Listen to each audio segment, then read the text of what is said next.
Welcome back, dear friends. Getting on very busily, preparing for Whitby. Let me show you what I've been doing. I've been making lids for the cabinet to store the ukulele machine in. Look at that. There it is inside. And there's a lovely lid. But what has he used, I hear you cry, for these edge pieces? Well, for some reason, and I'm not sure why, I ordered 20 metres, I think at least, of this edging stuff for protecting deliveries in the post. I've received it several times when I've ordered sheets of plastic or something, and it's always struck me as being incredibly tough.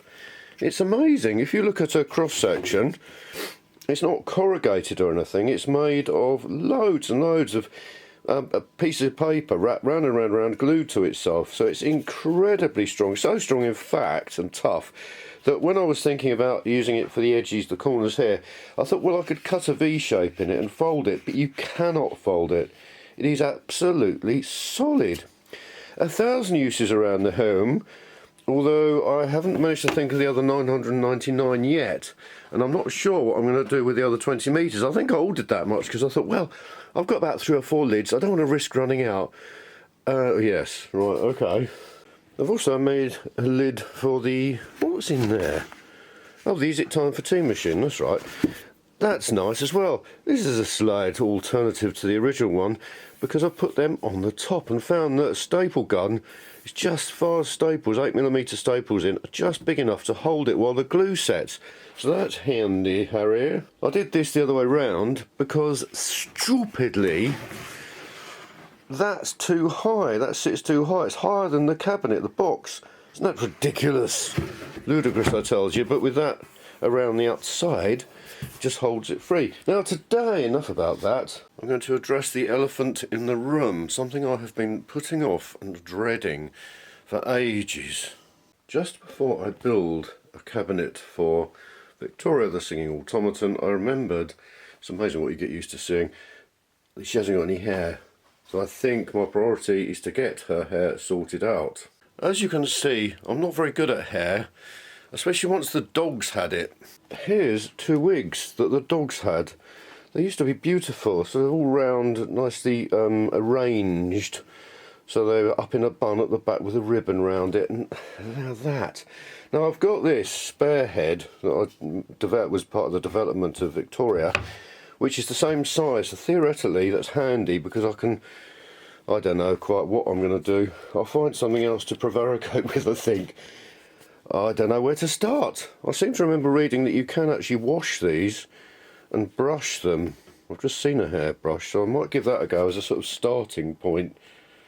Well, that was easy. Fantastic. Especially when I discovered I'd got another wig that the dog hadn't had. Fantastic. I'll be able to save these for a rainy day that hopefully never comes. This one actually stretches and fits on her head because that was one of the problems. It's got the net on still. That is brilliant. I am very pleased and I think that's the right sort of style and looks nice. Just. So, before I'm going to do anything else, I'm going to make a box for Victoria because I want her to, once she's got her new hair, I want her to be safe and kept away from the dog. I've luckily found that one of my standard boxes is just the right size roughly. Problem is, I want to glue it together because I need to open it at an end rather than the side. And when you glue it together, well, let me show you on this side. It's all well and good, but the inner flaps always separate. So I've come up with a cunning plan. I'm putting hot melt glue around the outside and PVA on the inside. Putting it all together and pressing it together, and then once the hot melt glue has cooled down, I can take it apart and it's all going to fix, and the PVA will carry on drying during the meanwhile, so that's exciting. I've got the lid for this one made from the end bit, plus 4 more of these sections, and because this is a bit wobbly because it's just cardboard unlike the wood with the other ones, I've just cut 4 of these on the bandsaw and even sanded them. I'm going to fix them on there so they look more like the standard sort of travel cases, and that will really make the lid strong. And the other thing is, 20 metres of this stuff ended up costing about £20, so it's about £1 a metre, which is really good value. It's the cheapest thing that I could suddenly think of doing it. I've got all these left over, so I'm sure I'm going to be able to come up with some other exciting things to make from it. Will you look at that? Another carrying case. Also made 2 handles out of a bit of MDF to reinforce it. How lovely. I've been sticking all this together with hot melt glue. One thing to be warned, because that's something I'm going to do shortly, is use some more of this packaging foam that I was using before to make internal supports for Victoria. You can't use normal proper grown-up hot melt glue on this because it melts it. You can use low temperature, or what I've been using is this Bostik all-purpose glue, which is great because you can use it as a contact adhesive as well. It doesn't melt the foam, which might be a problem with some adhesives, and I've just been plastering it on, squidging it where I want it, lifting it off and letting the glue dry a bit, and then you can stick it and push it in place, and will then hold it properly and stick really well. And with the reinforced lid corners, it is absolutely solid, considering it's all just sort of cardboard. And that, look at that, it fits a treat. And I even remembered to make the lifting up holes below this bit. Gotta get up early to catch me out, I told you. There's always time to give Ziggy a little stroke, a little toe flicking around. Oh, bless her. I think she's wrapped up again nicely. Time to get on. Obviously, in order to program Victoria the Singing automaton, I had to get the ukulele machine out again because they both are intricately connected. There's the stand at the back, you'll see, with the chain, which is great because then it can sit up like this on the table. I don't know how much time we're going to have free, to be honest with you. I don't think it's going to be very much with all the machines now.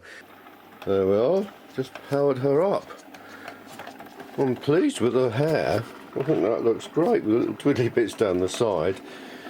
It could be a lot worse. It's a bit daunting not having actually had this running since Christmas or whatever. Let's have a look then. Play melody. What happens?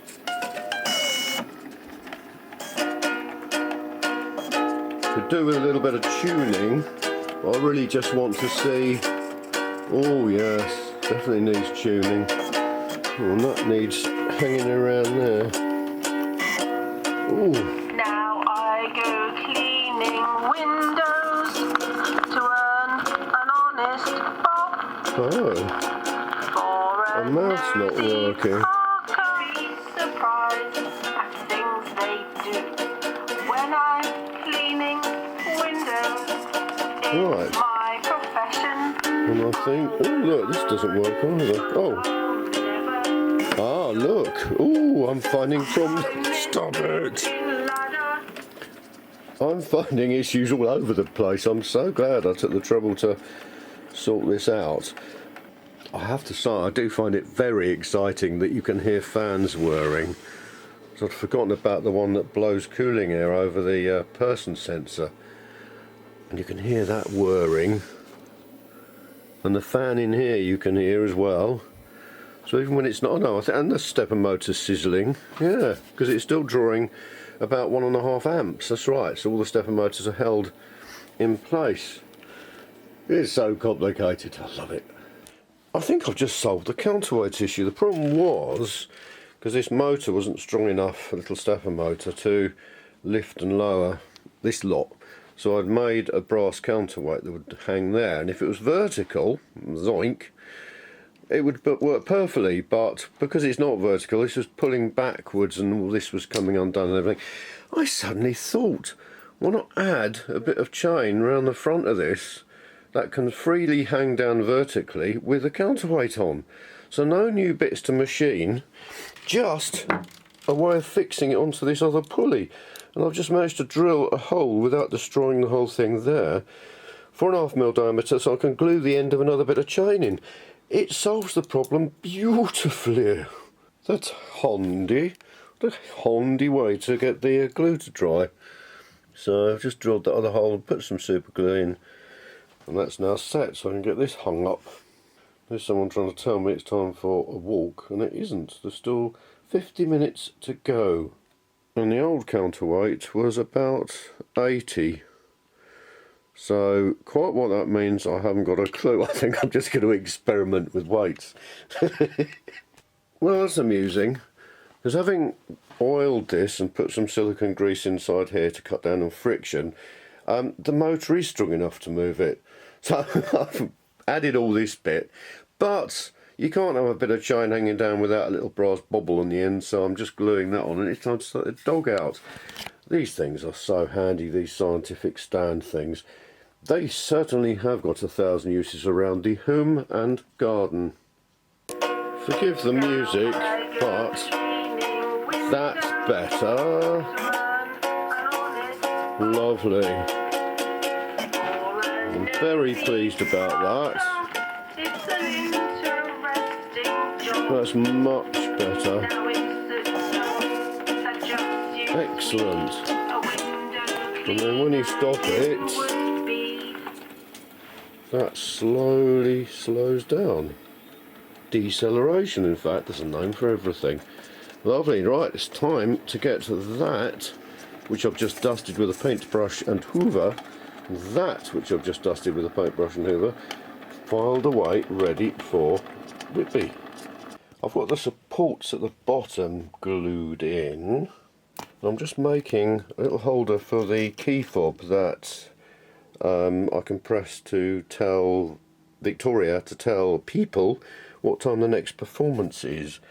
A good way to do this is to saw a bit in half if you've got a band saw, and then to cut out the shape you want from half of it, put glue on both sides and glue it together. Thank you. I've just discovered something remarkable, incredible, unbelievable. Oh, it's amazing. Look, these two boxes, and this is the first time I've realised the one that I've just recently built for the Is It Time for Tea machine, she's happily sitting in there, and the one for the ukulele playing machine are exactly the same height. I cannot believe that. It's not like they're both made out of the same sort of original box, because that's made out of bits of wood. Isn't that amazing? And that's fantastic, because when you've got all this stuff sitting on trestle tables, it's very handy underneath to have another sort of surface or something perhaps you can extend out at the end. That's brilliant. In other news, beep beep beep beep beep, I thought about having fridge magnets, because last time we did a show I had loads and loads of business cards, and people always want something, so they take away them and it's just a waste of money. And I thought, well, why not waste more money and have something more complicated and expensive? So I found a company that will print full colour on fridge magnets, circular ones. But I wanted to have one, a gauge, that obviously I needed to photograph to get the artwork for the print. And the original ones of these said steam head and nothing else. And I thought, well, if I'm going to be giving these away, they better at least say my web page address. So I added a little .co.uk, which works really well at the end, and took the space out. But photographing, you can see, here's the problem, having a lens like this on the top, whatever light source you try and use, it will reflect it. So I tried lighting it manually with lights, and it really just didn't work. So in the end I took it outside, had to take it right outdoors and held it with one hand until I could get the sunlight shining just in the right place to get a nice reflection, which I managed to do. I got a good photograph of it, and then fiddled about with it a little bit to put bleed area so it can be printed. And I've ordered 1,000 of them, 20p each. It's not bad. Any day of the week. In other news, so that's good, got that done. Look, a plethora of reciprocating chronometers. There's my one that sits on top of the computer, that I just get so used to seeing it that I don't even bother changing the battery. I must do that. But here are the other ones, the clones. Well, these ones actually were the first ones. They were the prototypes. And I had all these things sitting around and thought, actually, let's get them into working versions so I can sell them. Otherwise, they're just sitting around. And that's what I did. Funnily enough, here's the original one. This is when I first started thinking about it. I thought, oh, that might be possible. But I made the fatal error of having a bearing on the end of this follower that follows a snail cam that's driven by the clock hour. thing, spindle. And after much ado, 6 years in fact it took to develop this. I thought it'd be so, well, you would have thought it'd be so complicated. I came up with a little Teflon, I think it is, follower, and because of the shape of it and because how it interacts with the snarl cam, the dial had to be calibrated at certain points where the follower doesn't quite, you know, follow, or takes a little bit longer. Other than that, it now works beautifully, because the problem was with a bearing. If you imagine a bearing sitting here, coming to the top of the snarl cam, it's not going to suddenly drop at 12 o'clock. It's going to slowly creep round and down, and that's no good. So that was one improvement. The other improvement was the wretched AM/PM indicator, getting two little hanging levers, one of which to act as a brake. Needless to say, I devised both of those improvements straight after having made the first lot of kits, but I managed to do addendums and all sorts of other things, so I've got that sorted out. But what I've realised now is that of course these ones still haven't got the calibrated dials. That one has, so I'm just cutting out 3 more. If you're gonna do it, I was just thinking to myself, is it really necessary to cut out 3 new, and engrave 3 new dials with those titchy little differences? And I thought, yes, we at Steamhead take pride in overcomplicating everything, but also quality control. If I'm going to do something and sell something, I want it to be as good as I can make it. So yes, I am going to do that. That is the worst tessellating design I have ever seen. It's all well and good coming up with the aesthetics, making it look nice, and then you think, look at all this wasted plastic, engraving plastic. But it looks nice, it just has to be that way. And I can always cut other little bits and pieces out of these things when I need to. It's interesting because I get so used to, as I was saying, seeing this thing, but when I come to look at it afresh, I'm really thrilled with the design. I think it's beautiful, pardon my French and whatever, but I'm so pleased with it, all the different colours, the little reds picking out things, and wherever you look again, there's a really intricate mechanism. Whatever angle, in from the back, it looks nice, it looks interesting and attractive, functional, and the fact that it does tell the time without going all the way round. I'm very pleased with that. Well, it's raster engraved the really fine little Steamhead logo, and now it's drawing all of the lines, the minute lines, with line engrave, which means it doesn't go right the way through, hopefully. It just cuts off the white surface, but it's so much quicker using a load of parallel lines rather than having to raster engrave it all. It does take ages. Lovely. It's musical as well.